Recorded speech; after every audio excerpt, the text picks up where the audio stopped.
और काफी सफल और सार्थक प्रयास हुआ। मैं अमूमन जो भी उत्साहित होकर के नारेबाजी कर रहे थे, मुझे इस बात से सख्त ऐतराज। समस्या यही होती है कि हम सब मूवमेंट को व्यक्तिवाद की तरफ ले जाते हैं। मुझे सख्त ऐतराज है कि किसी भी मंच पर नीरज पटेल जिंदाबाद को माला पहनाइए, क्योंकि मैं नीरज पटेल कुछ है और मेरा माल्यार्पण करना कुछ है। ये मिशन और विचारधारा ज्यादा महत्वपूर्ण है। इस मंच पर मैं ये दावे के साथ कह सकता हूँ कि आयोजकों ने इस मंच पर जितने भी लोगों को विशेष अतिथि की हैसियत से बुलाया है, वो उनके पद की वजह से नहीं बुलाया, उनकी विचारधारा की वजह से। आपको ये गर्व होना चाहिए इस बात में कि जिस शख्स को आज मुख्य अतिथि बनाया गया, वो शख्स इस समय भारत की राजनीति की दिशा तय कर रहा है। एक वो समाजवाद जो 1970 के दशक में महामना रामचंद्र वर्मा के अध्यक्ष संघ से शुरुआत हुई थी, जिस समाजवाद को पेरियार रामास्वामी नायकर और बाबा साहब आगे लेकर के बढ़े थे, उस समाजवाद जिसमें पाखंड का विरोध नहीं है, उस समाजवाद की मिसाल लेकर के अगर कोई चल रहे हैं तो है स्वामी प्रसाद। अभी तक होता ये था कि उत्तर भारत दक्षिण भारत को कॉपी करता है। इस बार ऐसा हुआ है कि स्वामी प्रसाद मौर्य ने जो अलग जगाई है उसको, उसके बाद स्टालिन वही बात कह रहे हैं, उसके बाद चिदम्बरम के बेटे वही बात कह रहे हैं, यानी कि उत्तर भारत को दक्षिण भारत कॉपी कर रहा है। लेकिन हम ये बात तब मानेंगे, इस मंच से भी बताया गया कि यहाँ जितने लोग आए हैं वो सभी लोग जागरूक लोग हैं। कितने लोग मानते हैं कि आप लोग जागरूक हैं? कितने लोग जागरूक हैं यहाँ? कितने जागरूक लोगों के हाथों में या गले में किसी भी पाखंडवाद के प्रतीक का आइडेंटिटी कार्ड नहीं है, ना हाथ में ना गले में। कितने लोगों के नहीं है? तो आप लोगों की जिम्मेदारी है कि कितने लोग जब यहाँ से बाहर निकले तो इसके 2 गुने लोग तैयार करने, क्योंकि इन मंचों से कुछ भी कह लीजिए, किसी को भी मुख्य अतिथि बना लीजिए, किसी को भी विशेष अतिथि बना लीजिए, जब तक अपनी तरफ उंगली करके ये नहीं पूछोगे कि इस बदलाव की मुहिम में हम कितने भागीदार हैं, तब तक वो परिवर्तन नहीं दिखाई देगा। अपनी अपनी जिम्मेदारी तय करिए, इस संविधान बचाने की मुहिम में हम क्या कर रहे हैं। अगर महिलाओं को लगता है कि कार्यक्रम हमारे लिए नहीं, यहाँ तो जागरूक पुरुषों के लिए कार्यक्रम हो रहा था, तो उनकी गलतफहमी। अगर कोई घर की महिला जागरूक हो जाती है और अपने बच्चों को गोबर कूदने से मना कर देती है, तो वो संविधान संरक्षण का सबसे बड़ा काम कर रहा है।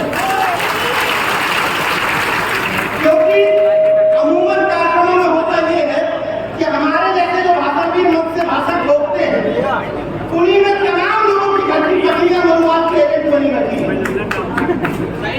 इसलिए जो भी महिलाएं कार्यक्रमों में आई, वो अपनी जिम्मेदारी समझे। और कुछ दिन बाद एक टॉपा प्रचार होता है साल भर का, जो पहले नहीं होता था लेकिन सीरियल देख करके होने लगा है। 1 साल का प्रचार होता है ना करवा चौथ का। तो अगर अपने आप को जागरूक मानती है और 1 साल का रिचार्ज भी कर रही है तो जागरूक नहीं। हमारे जैसे लोग, हमारे चाचा स्वामी प्रसाद मौर्य जी जैसे लोग बिना टॉपा प्रचार के जीवे थे लगातार, कोई रिचार्ज की जरूरत नहीं। इसलिए अगर किसी भी गठबंधन की, किसी भी विचारधारा की सफलता पानी है तो उसमें 100% डूब जाओ। इसीलिए मैं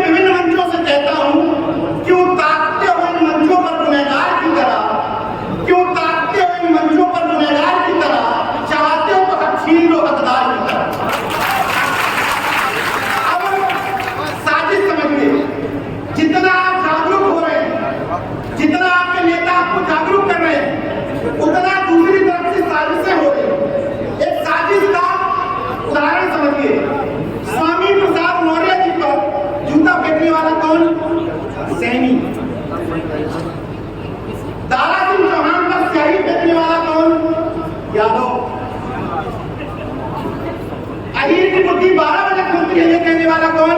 राजभर। अहीर गौपालक होते हैं, जानवर चराते हैं, ये कौन कहने वाला कौन? चौधरी लक्ष्मी नारायण सिंह झा। ये साजिश समझ में आई आपको? जितना पिछड़ा एकजुट होगा उतना पिछड़े को पिछड़े से लड़ाया जाएगा। इस बात को समझिए।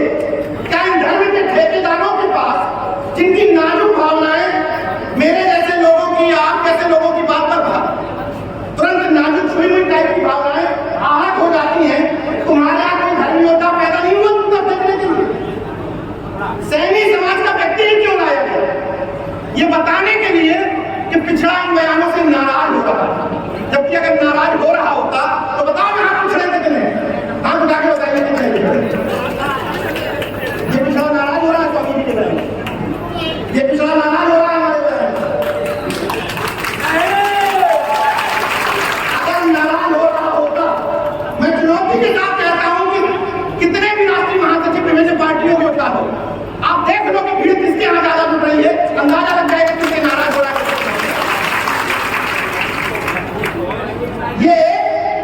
ये जो गोदी मीडिया है, गोदी मीडिया, जिसको इंडिया गठबंधन के 14 गोदी एंकरों को भी बैन किया गया है। जो जागरूक लोग हैं उनसे मैं निवेदन भी कर रहा हूं कि अपनी जागरूकता उस टीवी पर, यानी कि इडियट बॉक्स में भी दिखाइए। अगर आपके घर में 24 घंटे में से 13 घंटे भी टीवी चलती है और उस पर कोई भी न्यूज चैनल चलता है तो उस पर एक ही बाबा दिखाया जाता है, गोली वाला बाबा। अगर अपने घरों में चैनलों पर आपने रिमोट कंट्रोल से नियंत्रण नहीं किया तो कितनी भी जागरूकता फैला लीजिए, वो दलाल मीडिया 24 घंटे में से 20 घंटे एक ही शख्स को दिखाती है, उसको अपने घरों में बंद करना पड़ेगा। जब तक बंद नहीं करोगे तब तक इन मंचों से कुछ सुन करके जाओगे और वहां जाकर के सुनोगे एक ही नारा, और उसके बाद कहोगे कि ये तो कहिए कि अंधभक्त ये नहीं कहते हैं कि भारत देश था ही नहीं, उसकी खोज 2014 में हुई है। वो गनीमत मानिए कि ये भी कह सकते हैं कि उससे पहले था ही नहीं, वो तो गलत खोजा था, बात पड़ेगा। भारत की खोज वास्तव में 2014 में हुई। इसलिए मैं कहता हूं कि जो 2014 के पहले वाले हिंदू हैं उनसे बहुत ज्यादा देश को खतरा नहीं है, ना संविधान को खतरा है। लेकिन 2014 के बाद जो हिंदू बन गए उनसे देश को भी खतरा है, संविधान को भी खतरा है। मेरे घर में एक साहू भी आए, मैंने उनसे ऐसे पूछ लिया, मैंने कहा कौन से वाले हिंदू को 2014 के पहले वाले बात? तो बोले भैया मतलब क्या है? मैंने कहा 2014 के पहले वाला जो हिंदू था वो कहता था भैया राम नाम राम नाम, राम नाम शब्द को भी बड़े पायना दिखाई देते थे। लेकिन 2014 के बाद वाला जो हिंदू है वो इसी शब्द को सामने वाले को चढ़ाने के लिए कहता है। 2014 के बाद इस हिंदुत्व की शकल किसने बिगाड़ी? किसी भी गाड़ी के पीछे जो हनुमान ऐसे भक्त की मुद्रा में रहता था, वो हनुमान देखो गाड़ी के पीछे चिपका हुआ नाराज रहने लगा कि नहीं? किसकी गलती है? हमारी। भाई भीम आर्मी के लोगों ने, विपक्ष के किसी पार्टी के लोगों ने तो चिपकाया नहीं, ना संविधान बाबा ने चिपकाए। वो हनुमान जो गुस्से में रहता है वो चिपकाया किसने? वो राम जो मर्यादा पुरुषोत्तम कहा जाता था उसको ऐसे रुपटी ताने हुए उसका पोस्टर बनाया किसने? वो संजय जिसको तुम लोग भोले कहते थे, वो संजय का राजरूप तांडव वाला बनाया किसने? भारत के अशोक स्तंभ में जो शेर का सिंह, न्यायपीठ शेर था, न्यायपीठ जो अपनी प्रजा की रक्षा करने वाला शेर था, उसको हिंसक शेर बनाया किसने? तो इस धर्म की अगर दुकानदारी चौपट हो रही है तो हमारी यह स्वामी प्रसाद मौर्य जी की जिम्मेदारी थोड़ी है। जिम्मेदारी तुम्हारी है, क्योंकि धर्म की रेस तुमने मानी। और इसीलिए वो हनुमान नाराज रहने लगे कि तुम डाले इसी में बैठे हुए पीछे चिपका दिया, इसीलिए नाराज रहने लगे, कुछ ना करते। एक आध का सवाल है जो डायरेक्ट बात करते हैं, हमारी तो नहीं होती है, उनसे पूछ लेना, वो बता देंगे कि इसीलिए नाराज हो रहे हैं कि साले हमें चिपका दिया तुमने और खुद तुम इसी में मजे मार रहे। बात ये आती है कि अभी चंद्रशेखर यादव जी ने, शिक्षा मंत्री है बिहार के, उन्होंने पोटेशियम साइनाइड शब्द का इस्तेमाल किया। तो जहर तो बहुत सारे होते हैं, उन्होंने पोटेशियम साइनाइड ही क्यों कहा रामचरितमानस को या हिंदुत्व को? और भी कुछ कहा जा सकता था। दरअसल पोटेशियम साइनाइड कहने के पीछे एक वजह है। पोटेशियम साइनाइड को जब आप देखेंगे, जो लोग केमिस्ट्री पढ़े हुए हैं, पोटेशियम साइनाइड चीनी जैसा दिखता है, चीनी जैसा। मतलब आपको दूर से लगेगा कि इसमें मिठास है, लेकिन किसी में घुल जाएगा तो वो जहर का काम करेगा। रामस्वरूप वर्मा जी ने 1970 में तत्कालीन राष्ट्रपति बीबी गिरी को पत्र लिखते हुए कहा था कि रामचरितमानस पोटेशियम साइनाइड की तरह है। ऐसे लोग तर्क ये देते हैं कि स्वामी जी 5 चौपाइयों की बात करते हैं, अन्य जो अच्छी बातें लिखी है उनकी चर्चा नहीं करते। अगर पोटेशियम साइनाइड की गोली को एक खीर बनाओ, खीर जिस खीर में तमाम व्यंजन डालो और उस खीर में 1 बूंद पोटेशियम साइनाइड डाल दो, तो क्या खीर खाने योग्य रहेगी? नहीं रहेगी ना। मतलब तुम जिनकी बात कर रहे हो कि 5 दोहे क्यों कहे जा रहे हैं, सवाल यह है कि वो 5 दोहे भी क्यों, गाली हम ही खाएं क्यों? अगर तुम कहते हो कि वो ढोल गवार सूर्य पशुनाली में ताड़ा निकाल शिक्षा है, तो मैं कहता हूं कि सामंती, मनुवादी और कुटियाधारी ये सब ताड़न के अंदर है। क्योंकि नहीं, गलत मत समझिएगा, ताड़न का मत शिक्षा, शिक्षा है।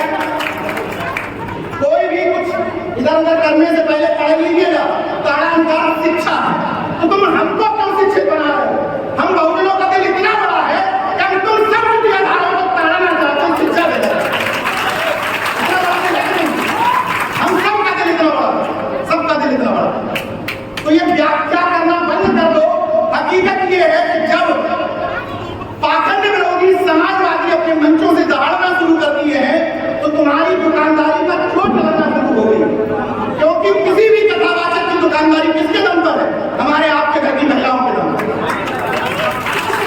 मैं कभी भी किसी भी मन से इस बात का सख्त विरोधी हूं कि ब्राह्मणवाद को, मनुवाद को गाली दी जाए। ब्राह्मणवाद की दुकान या मनुवाद की दुकान उनके योग्यता के दम पे नहीं चल रही है, हमारी मूर्खता के दम पे चल रही है। अगर आप लोग जो तथाकथित जागरूक लोग, अगर घर का कोई भी क्रियाक्रम, कर्मकांड या कथावाचकों की दुकानें सजाना बंद कर दो, तो जो विभिन्न पार्टियों के लोग नेता उनके चरणों में झुकने जाते हैं, वो भी बंद हो जाए। लेकिन उनकी दुकानदारी आप ही लोग चलवा रहे हो। जाकर के वहां भीड़ बढ़वाते हो, फिर इस पार्टी का भी जाकर शीश नवाता है, उस पार्टी का भी जाकर शीश नवाता है। अगर आप नेता ना बिकने वाला चाहते हो, तो जनता भी ना बिकने वाली होनी चाहिए। अगर नेता स्वामी प्रसाद मौर्य जैसा पाखंड विरोधी चाहते हो, तो जनता भी पाखंड विरोधी होनी चाहिए। तुम नेताजी को बुलाओगे, आओ थोड़ा फीता काट दो मोदरगा, और नेताजी से उम्मीद करोगे वो पाखंड विरोध की बात है, कैसे हो जाएगा? नेताजी कहेंगे भैया क्या करें यार, वोटे नहीं मिलेगा, फीता ना काटा, तो फीता कटवाना बंद कर दो। जो तथाकथित लोग अभी एजेंट बने हैं ना, चरणों में झुके हैं, वो भी लाइन पे आ जाते हैं। और अगर ये चाहते हो कि वास्तव में ये बहुजन एकता के सूत्र में खो जाए, ये ओबीसी ऐसे ओबीसी से क्लब हो जाए, तो हम सब लोगों को अपना दिल बड़ा करना पड़ेगा, नाक छोटी और दिल इतना बड़ा करना पड़ेगा। 5 मिनट में अपनी बात खत्म कर रहा हूं। एक सवाल ये उठता है कि नीरज भाई, ये कैसे हो सकता है कि यार हम किस समाज का नेता चुने? जब मैं कहता हूं कि अपने अपने समाज की जो दुकानें डेवलप हैं और अन्य जगह, उन दुकानों को बंद करो, तो एक महत्वपूर्ण सवाल आता है कि हम कैसे माने कि हमारा नेता कौन? बड़ा सवाल है, तो सब लोग गौर से सुन लें। विभिन्न जो पार्टियां तथाकथित पिछड़ावाद की और बहुजनवाद की हिमायती बनी हुई हैं, उनके लिए बहुत बड़ा संदेश है। अगर ये चाहते हो कि पिछड़ा पिछड़े की तरह वोट करे, बहुजन बहुजन की तरह वोट करे, तो जिस व्यक्ति को अगुवा बनाया जा रहा है, जिसको नेता बनाया जा रहा है, जिसको मुख्यमंत्री का कैंडिडेट बनाया जा रहा है, वो जिस भी जाति का है, वो तथाकथित कमजोर जातियों में भरोसा पैदा करे कि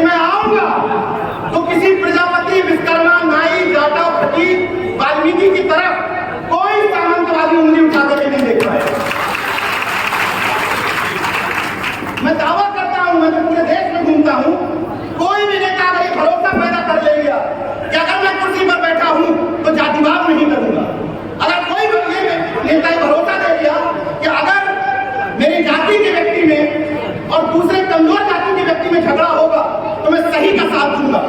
जिस दिन ये भरोसा पैदा कर ले गए कि जाति के नाम पर जो छोटी छोटी दुकानें हैं, मौसम वैज्ञानिक की तरह चुनाव में बदल जाती हैं, ये दुकानें बंद हो जाएंगी। लेकिन मैं उन दुकानों को दोष नहीं दे रहा हूँ। दुकानें इसलिए डेवलप हुई क्योंकि बहुजनवाद की और पिछड़ावाद की राजनीति करने वालों ने हिस्सेदारी नहीं दी जिस तौर पर देनी जानी चाहिए। ये हकीकत है, अच्छा लगे या बुरा लगे, इसीलिए दुकानें डेवलप हुई। और अगर आज भी ये तय कर लेते हो कि कायदे से हिस्सेदारी देंगे, दुकानदारी 2 मिनट रुकता हो। दुकान इसलिए करती है कि जब तुम मौका नहीं देते, मौका दोगे तो दुकानदारी क्यों काटी जाए। अब अंतिम अपनी बात पर आता हूं कि मैंने एक शब्द का इस्तेमाल किया, ब्राह्मणवाद। तो जब ब्राह्मणवाद शब्द का इस्तेमाल करो तो कुछ लोगों को अंदर से बड़ी खुदगुदी होती है। उनको लगता है कि किसी चुटियादारी, किसी उस ऐसे व्यक्ति को की तरफ हमला कर दिया गया। हकीकत ये है कि यहाँ जितने लोग बैठे हुए हैं, अगर इतने लोगों में कोई भी व्यक्ति, कोई भी महिला ये मानती है कि मेरी जाति से नीचे भी कोई जाति है, तो वो ब्राह्मणवादी है। वो किसी भी जाति का ब्राह्मणवाद का मतलब एक विचारधारा है, जिस तरीके से मानववाद का एक मतलब एक विचारधारा है। ब्राह्मणवाद की क्या पहचान? हिटपिट बोले करे लगा। मानववाद की क्या पहचान? मानव मानव। मानववाद की क्या पहचान? ब्राह्मण भंगी। ये 2 विचारधाराएं हैं। उसमें आप किसी भी जाति के हैं, किसी भी जाति में रहते हुए भी आप ब्राह्मणवादी हो सकते हैं, अगर आप ये मानते हैं कि हमसे नीचे कोई जाति है। ये वर्ण व्यवस्था की जो सीढ़ी है वो टूट पता क्यों नहीं रही? क्योंकि जब आपको ऊपर वाला कहता है कि तुम हमसे नीचे, तो हम क्या करते हैं? हम और नीचे देखते हैं। जब उसको कहा जाता है कि वो और नीचे देखता है। हैरत की बात देखिए कि जो जातिगत सोपान पर सबसे नीचे हैं, वो भी अपने नीचे देखते हैं कि हमसे भी कोई नीचे। इसलिए अगर वर्ण व्यवस्था तोड़ना चाहते हो तो किसी को भी गाली देने से पहले अपने घरों से ब्राह्मणवाद खत्म कर दो। जो तमाम मुहावरे हैं, फलाना जूता फलाने कलर का, फलानी साड़ी फलाने कलर की, फलाने का कुर्ता घर का नाट का, ये सब जातिगत मुहावरे घर की भीड़ मारो। और आज से यहाँ प्रण लेकर के जाओ कि यहाँ जितने लोग बैठे हुए हैं, आज के बाद सारी जातियों को, सारे वर्गों को एक समान मानेंगे। आज ताकत कहिए एक समान मानेंगे। आज के बाद कोई नहीं मानेगा कि हमसे नीचे कोई जाति है, तो ऊपर का मानना तो सवाल ही नहीं। और अंतिम शब्दों के साथ बात खत्म करूंगा। जो रामचंद्र वर्मा जी कहा करते थे, वो बातें हैं मोटी मोटी, सबको इज्जत सबको रोटी, सबको रोटी सबको काम, वरना होगी नींद हराम, रोजी रोटी दे